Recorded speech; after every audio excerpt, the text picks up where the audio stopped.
Hello प्यारे बच्चों, तो कैसे हैं आप सभी। आशा करते हैं स्वस्थ होंगे और मस्त होंगे। तो आज की इस क्लास में हम रहीम दास के जो दोहे हैं उसको व्याख्या के साथ समझाएंगे। ये जो रहीम के दोहे हैं वो हैं 9th क्लास के। कौन से क्लास के? 9th क्लास के। और किसके दोहे हैं? रहीम दास के, है ना। रहीम दास जी का दोहे हैं। ये चैप्टर से ही है जो तीसरे चैप्टर में है, 9th का तीसरे चैप्टर में। तो चलिए स्टार्ट करते हैं पहले से लेकर के 14 पद तक, दोहे तक, पद नहीं दोहे तक, है ना। तो पहला में रहीम दास जी कहते हैं, जो रहीम उत्तम प्रकृति का कर सकत कुसंग, चंदन विषयापत नहीं लिपटे रहत भुजंग। रहीम दास जी कहते हैं, जो रहीम कहते हैं रहीम दास जी जो उत्तम प्रकृति के रहते हैं, यानी कि शुद्ध हृदय वाले, शुद्ध मन वाले, है ना, अच्छे लोग, जो अच्छे लोग होते हैं, अच्छे प्रकृति के लोग होते हैं, का करी सकत कुसंग, का कर सकते हैं उसके कुसंग। जो अच्छे लोग होते हैं, अच्छे स्वभाव के होते हैं, उसका कुसंगति भी कुछ नहीं बिगाड़ पाती, यानी कि क्या कर सकता है। जो वाट वाला चिन्ह लगा देते हैं ना, प्रश्नवाचक चिन्ह, क्या कर सकते हैं, है ना। तो उसी तरह रहीम दास जी कहते हैं कि जो अच्छे प्रकृति के लोग होते हैं उसका ये जो कुसंगति होती है, यानी कि खराब संगति, वो भी उनका कुछ नहीं बिगाड़ सकते।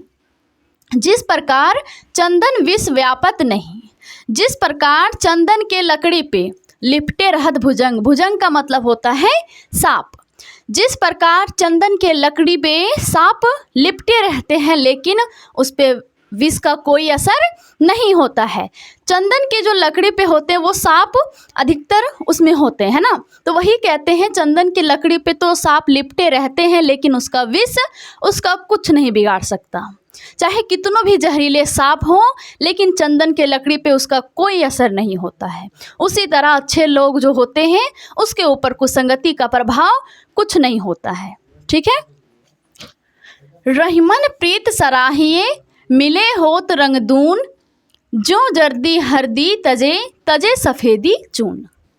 दूसरे दोहे में रहीम दास जी कहते हैं, रहीमन यानी कि रहीम दास जी कहते हैं, प्रीत सराहिए, प्रीत का मतलब प्रेम, सराहिए यानी कि वर्णन कीजिए, ऐसे प्रेम की वर्णन कीजिए जिसके मिलने से होत रंगदून, जिसके मिलने से रंग दोगुना हो जाती है। ऐसे प्रेम की सराहना कीजिए, यानी कि वर्णन कीजिए, प्रशंसा कीजिए।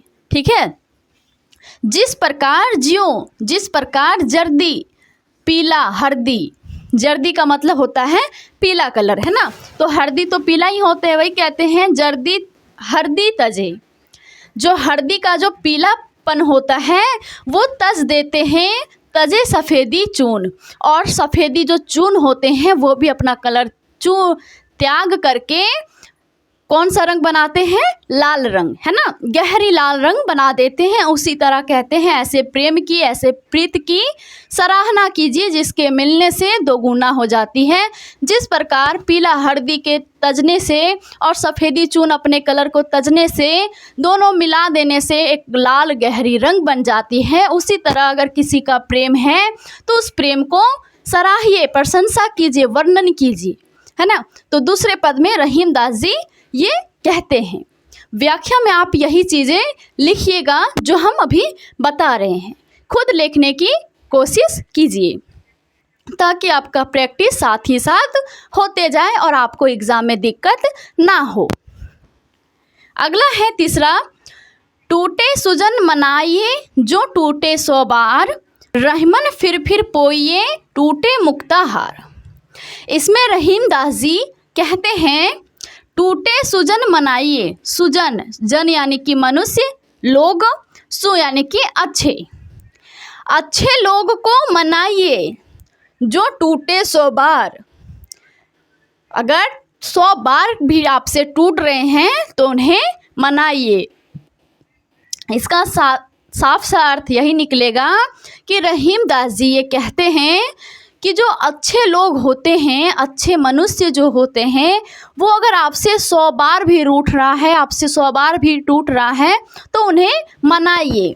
जिस प्रकार रहीमन यानी कि रहीमदास जी कहते हैं, फिर पोइए टूटे मुक्ताहार। मुक्ताहार का मतलब होता है मोतियों का हार। जिस प्रकार अगर हम मोतियों का हार बनाते हैं, अगर वो बार बार टूट जाती है तो हम बार बार गूंथते हैं, बार बार उसमें बोते हैं, पिरोते हैं, है ना।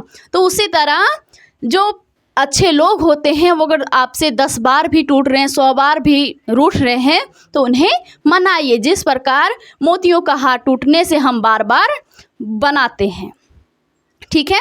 तो उसी तरह इसमें भी व्याख्या आपको लिखनी है जिस प्रकार अभी हम बता रहे हैं। हर एक लाइन का लिखिए कि रहीमदास जी कहते हैं कि अच्छे लोग अगर आपसे 100 बार भी रूठ रहे हैं तो उन्हें मनाइए। जिस प्रकार बार बार हम अगर मोतियों का जो हार होता है वो टूट जाने के बाद बार बार हम जिस तरह से पिरोते हैं, उसमें गूंथते हैं, उसी तरह उन्हें मनाइए, ठीक है। व्याख्या में ऐसे ही लिखा जाएगा। अब चौथा है, रहीमन असुआ नैन ढरी जे दुख प्रकट कराई, जाहि निकारो गेह ते कस भेदना कही दे। कहते हैं रहीमदास जी कि ये जो रहीमन असुआ यानी कि रहीमदास जी कहते हैं अगर असुआ नैन ढरी, अगर आँखों से आंसू ढर जाती यानी कि नीचे गिर जाती है, जिय दुख प्रकट कराए, और हमारे जो जिय की यानी कि हृदय की जो दुख होती है वो हम आँखों की आंसू के द्वारा प्रकट कर देते हैं, हो जाती है। अगर हम कहीं उदास बैठे हैं और हमारे आँखों से आंसू निकल पड़े और कोई सामने अगर बैठा हो तो वो समझ जाते हैं कि ये दुखी हैं, यानी कि हमारी जो आंसू है वो हमारी हृदय के दुख को प्रकट कर देती है। जिस तरह जाहि निकारो गेहते, जिस प्रकार निकारो यानी कि गेहते घर से कस ना भेद कह दे। जिस प्रकार अगर हम किसी को घर से निकालते हैं लड़ाई झगड़ा धक्के मार के, तो वो क्यों ना अपने घर की भेद कह देंगे, यानी कि घर की जो भेद होगी वो क्यों नहीं खोल देंगे, है ना। तो वही कहते हैं जिस प्रकार आंखों से आंसू गिरने से हमारी दुख प्रकट हो जाती है, उसी तरह अगर हम किसी को घर से निकालते हैं तो वो भी क्यों नहीं भेद खोल देंगे, क्योंकि उन्हें भी तो दुख हुआ होगा उस चीज़ के लिए, है ना। तो वो भेद खोल देंगे यानी कि इसे घर से कोई ना कोई दुख हुआ होगा, ठीक है। अब पांचवा में कहते हैं रहीमदास जी, कही रहीम संपत्ति सगे बनत बहुत बहुरीत, विपत्ति कसोटी जे कसे ते ही साचे मीत। रहीमदास जी कहते हैं कही रहीम यानी कि रहीमदास जी कहते हैं संपत्ति सगे, जब हमारे पास संपत्ति होते हैं, धन दौलत होते हैं, बनत बहुत बहुरीत, रीत यानी कि रिश्तेदारी, बहुत रिश्तेदारी बन जाते हैं। जब हमारे पास संपत्ति होती है तब हमारे पास रिश्तेदारी बहुत बनते हैं। विपत्ति कसोटी जे कसे, कहते हैं विपत्ति किसे कहते हैं, परेशानियों को, कठिनाइयों का, है ना। जीवन की जितनी परेशानियां होती है, कठिनाइयां होती हैं, उन सबको विपत्ति कहा जाता है। वही कहते हैं कि विपत्ति के कसोटी में जो कसते हैं यानी कि जो साथ देते हैं, ते ही साचे मीत, वही सच्चा मित्र होते हैं। क्या कहते रहीमदास जी कि जब हमारे पास संपत्ति होती है तब हमारे रिश्तेदार बहुत बढ़ जाते हैं, और जब हमारे ऊपर विपत्ति आती है और तब जो कसते यानी कि जो साथ रहते हैं, साथ निभाते हैं, ते ही साचे मीत, ते ही यानी कि वही सच्चा मित्र होता है जो विपत्ति के साथ खड़ा रहता है। तो आपने भी 5 पद देख ही लिए, चलिए छठे पद को भी देखिए।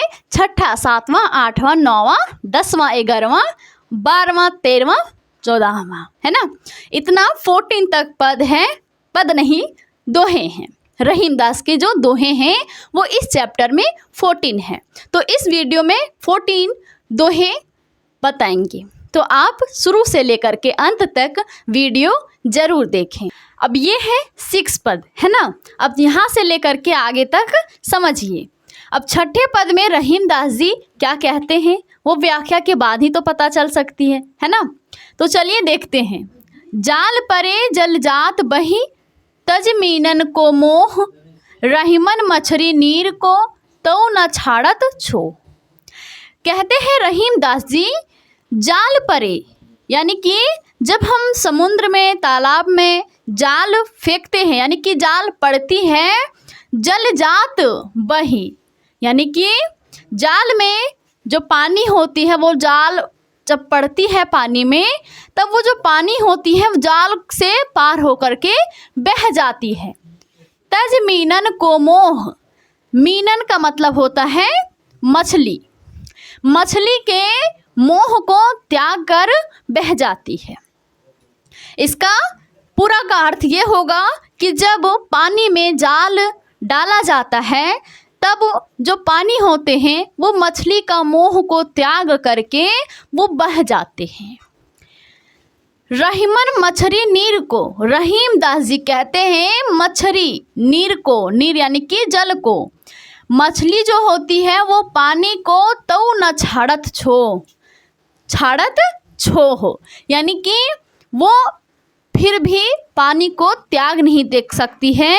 वो पानी के बिना तड़प तड़प के जान दे देती है, लेकिन पानी मछली के मोह को त्याग करके बह जाती है, निकल जाती है। लेकिन मछली पानी के बिना नहीं रह पाती है, वो अपनी जान त्याग देती है लेकिन छोड़ती नहीं है। तो इसका अर्थ समझ गए। अब चलिए 7वें का समझिए। दीन सबको लखत हैं दीन ही लखे न कोई, जो रहीम दीन ही लखे दीन बंधु सम होए। इसमें रहीमदास जी कहते हैं कि दीन ही सबन को लखत हैं। दीन जो दीन तो दीन सबद को लखत हैं। दीन यानी कि निर्धन व्यक्ति, जो निर्धन व्यक्ति होते हैं वो सभी को देखते हैं, सभी की ओर देखते हैं। यानी कि जो निर्धन व्यक्ति होते हैं वो उनके पास धन दौलत ना होने के बावजूद भी वो सभी का मदद करते हैं और सभी की ओर उम्मीद लगाए देखते हैं कि कोई हमारा मदद जरूर करें। लेकिन दीन ही लखे ना कोई, दीन ही यानी कि निर्धन व्यक्ति की ओर लखे, लखे यानी कि देखते ना है कोई, यानी कि दीन सबन को लखत है, दीन ही लखे ना कोई।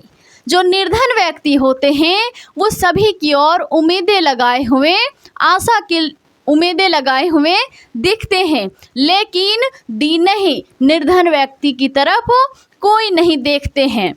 आगे कहते हैं जो रहीम यानी कि रहीमदास जी कहते हैं जो दीन ही लखे, जो निर्धन व्यक्ति को देखता है उसकी मदद करता है, दीन बंधु सम होए। दीन बंधु यानी कि ईश्वर के समान होते हैं। क्या कहते हैं रहीमदास जी कि दीन सबन को लखत है, यानी कि निर्धन व्यक्ति सभी की ओर आशा उम्मीदें लगाए हुए देखते हैं, लेकिन दीन ही लखे ना कोई, दीन ही यानी निर्धन व्यक्ति की तरफ कोई नहीं देखते हैं।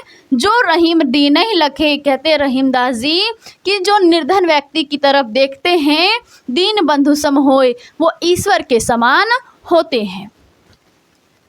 अब हम अगर किसी निर्धन व्यक्ति को मदद करें तो वो हमें तो भगवान से भी बढ़ के मानेंगे। उसी तरह रहीमदास जी कहते हैं कि ऐसे ईश्वर माना जाता है। अगर हम किसी की मदद करते हैं निर्धन व्यक्ति को तो वो भगवान के समय होते हैं और माना जाता है, ठीक है, उसके लिए, ठीक है।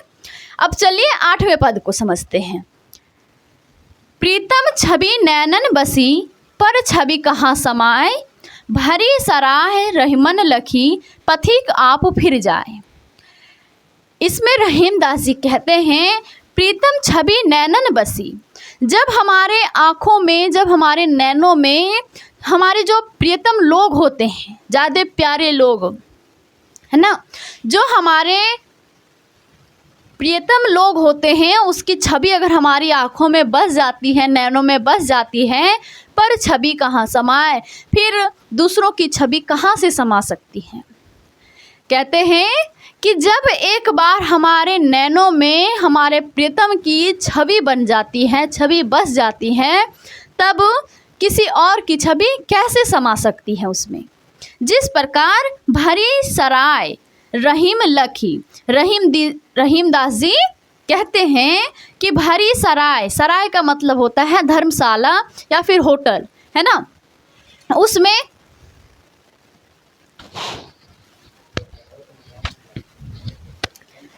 रहीमदास जी कहते हैं कि भरी सराय, सराय यानी कि धर्मशाला या फिर होटल, इन सब में लखी देखते हैं कि भर गए हैं। अगर कोई बाहर के लोग आते हैं और किसी धर्मशाला में रुकने के लिए आ रहे हो, रास्ते में अगर मिल गया हो धर्मशाला, अगर वो पूरी तरह से भरी पड़ा हो पूरी तरह से, तो क्या वो वहाँ पे रुकेंगे? वही कहते हैं पथिक आप फिर जाए। और फिर वो जो पथिक हो, पथिक किसे कहा जाता है? जो राह में आते हैं, रास्ते मिलते, उसे पथिक कहा जाता है ना। तो वो पथिक आप फिर जाए, अपने आप वापस लौट कर के चले जाते हैं। एक बार और समझिए, प्रीतम छवि नैनन बसी, पर छवि कहाँ समाए। रहीमदास जी कहते हैं कि जब हमारे नैनों में प्रियतम की छवि बन जाती है, बस जाती है, तब दूसरों की छवि कैसे समा सकती है। जिस प्रकार भरी सराय रहीम लखी, पथिक आप फिर जाए।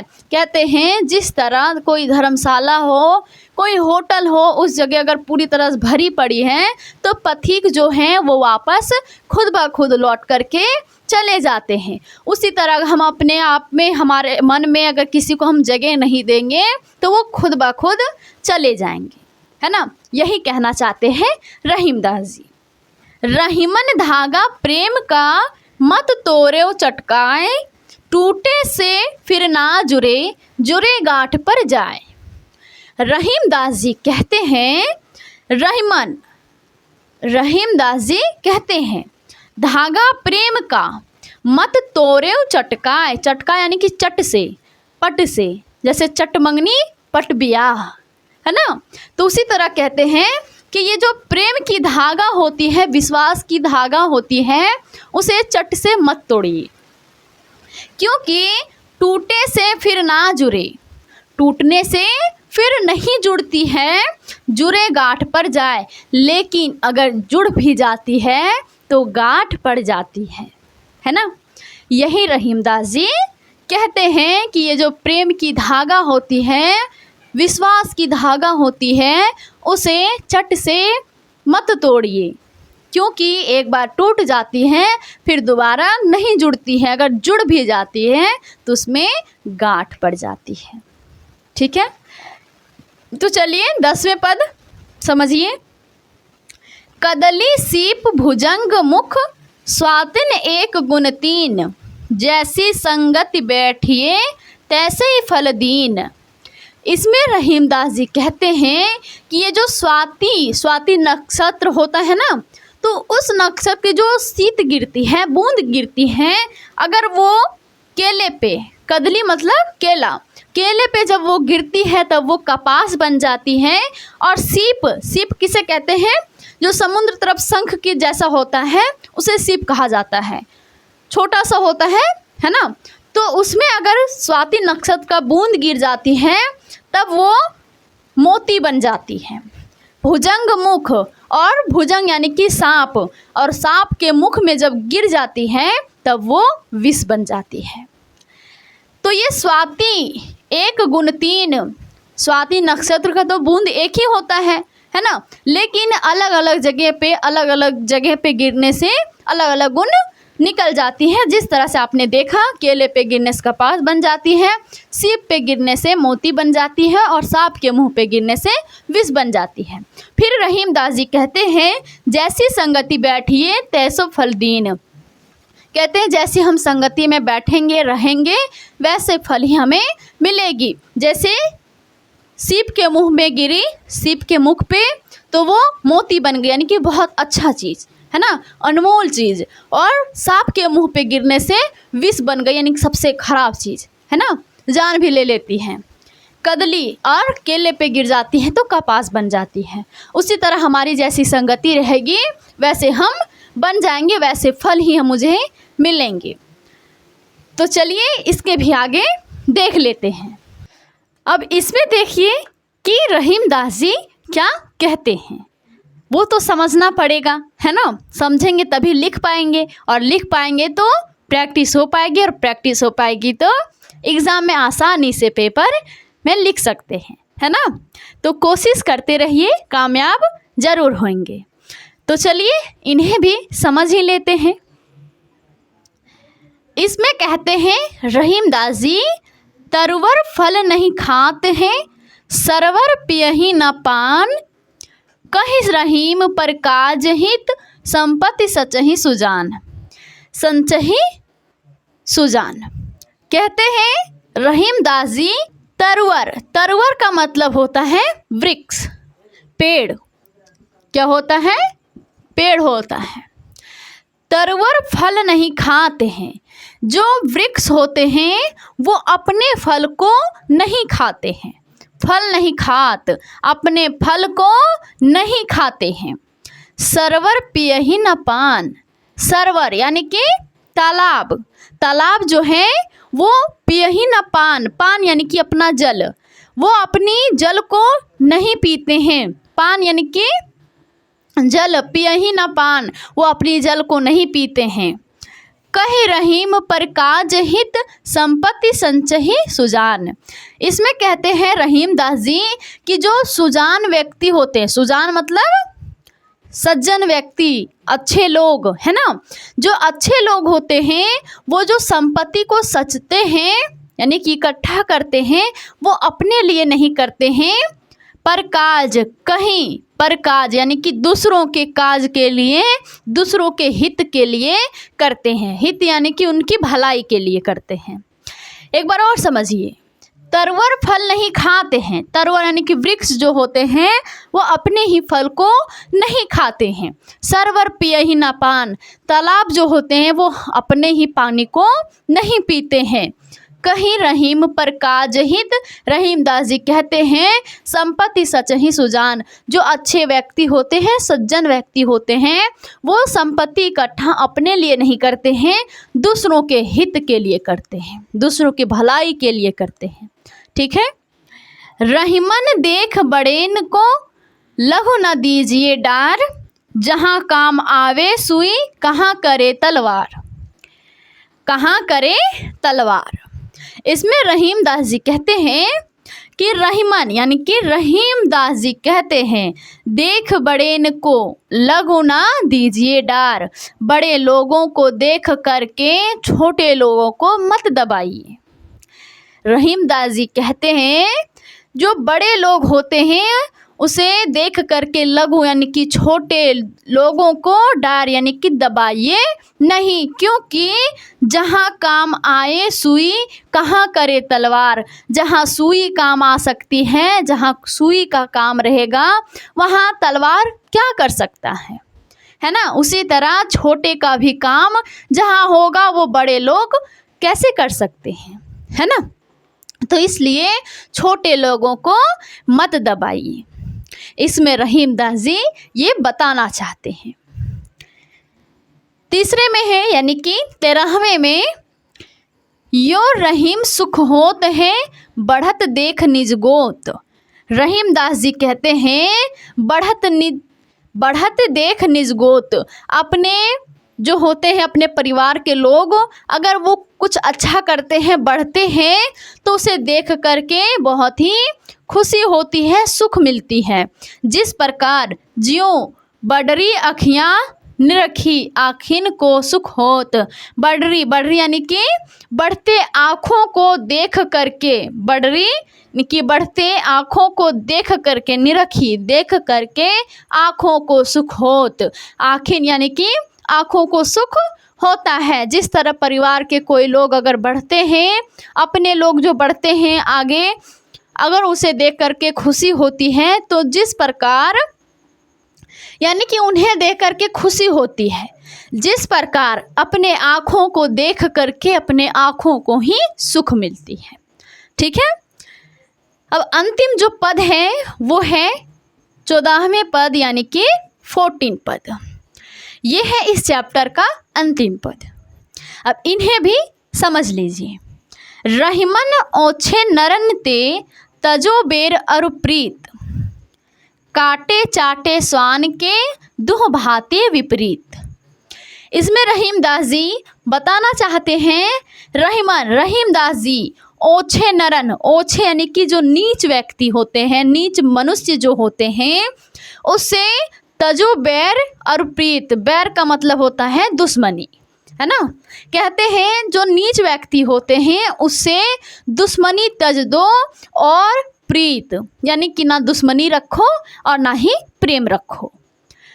क्योंकि काटे चाटे स्वान के दुह भात विपरीत। काटे स्वान, स्वान का मतलब होता है कुत्ता। अब कुत्ता चाहे काटे चाहे चाटे, दोनों क्या होते हैं, अशुद्ध ही माने जाते हैं। ठीक है। लास्ट में क्या कहते हैं रहीमदास जी कि जो ओछे नरन मनुष्य जो होते हैं उससे ना तो दुश्मनी रखो और ना ही प्रेम रखो। क्योंकि काटे चाटे स्वान के, कुत्ते के काटने और चाटने दोनों ही अशुद्ध विपरीत यानी कि दोनों समान होते हैं। ठीक है, एक दूसरे के बराबर होते हैं। चाहे कुत्ता काटे चाहे कुत्ता चाटे, दोनों एक ही होते हैं, है ना। तो इसमें ये जो 14 पद था यहाँ तक आपने समझा, जाना और सीखें। अगर आपको समझ में नहीं आया होगा तो इनके दो कारण हो सकते हैं। पहला कारण कि मैं अगर समझा नहीं पाई होगी या फिर आप सही से समझे नहीं। अगर समझ में नहीं आया, अगर मैं समझा पा रही हूँ तो आप ये वीडियो दोबारा ज़रूर देखें ताकि आपको बेहतर से बेहतरीन तक समझ में आए। तो चलिए मिलते हैं नेक्स्ट वीडियो में, तब तक के लिए धन्यवाद।